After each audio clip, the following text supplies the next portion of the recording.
You bought the same groceries as last month. Same store, same cart, same list, and somehow $40 more. Eggs? Up? Gas? Still high? Your streaming service? Yeah, not even that safe anymore. And the most infuriating part? Nobody can give you a real answer on why. Not your boss. Not the news anchor. Nobody. Is it supply and demand? Is it corporate greed? Is it the government?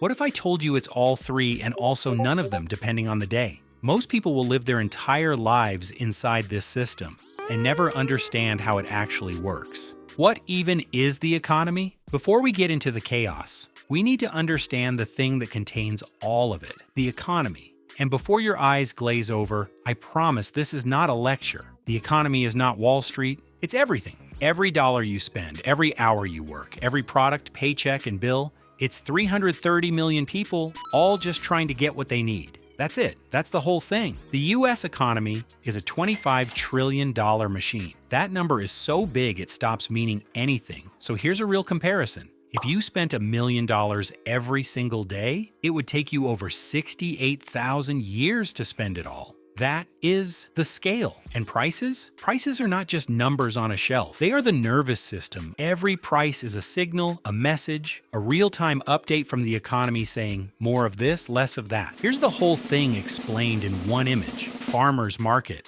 Great harvest of apples everywhere. Price drops because sellers are fighting for your business. Next week, frost wipes out the crop. 6 baskets left. Everyone still wants apples. Price triples. And people pay it because what else are they going to do? Supply up, price down, demand up, supply stuck. That's the engine. You already knew this. You just called it, why is this toy $300 on eBay? Or why are winter coats on sale in April? Same thing, but here's where it gets wild. In the real world, millions of these interactions happen at the same time, when everything breaks.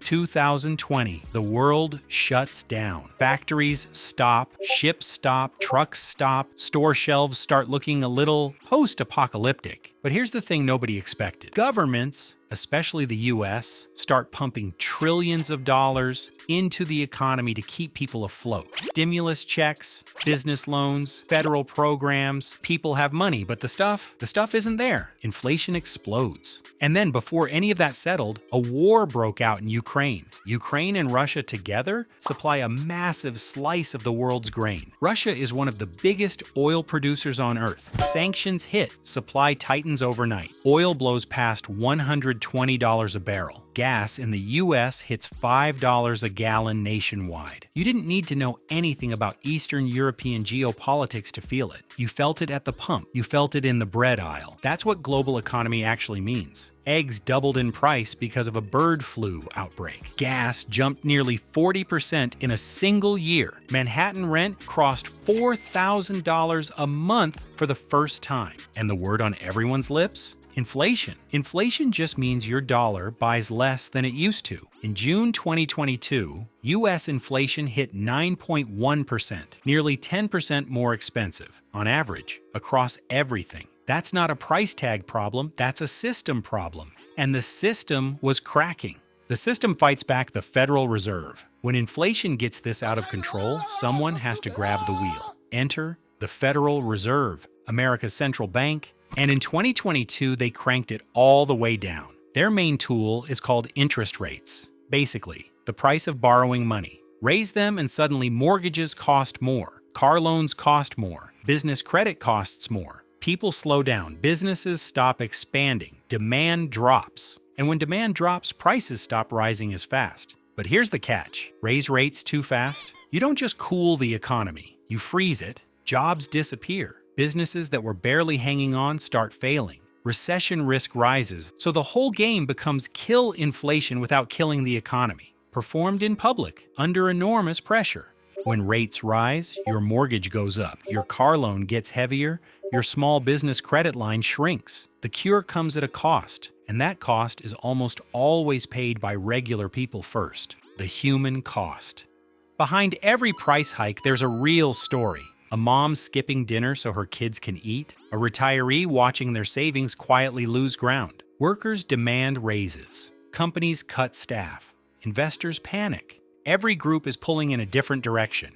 The economy becomes a battlefield where everyone's just trying to stay afloat. Resolution: the long way back. So, what actually brings prices back down?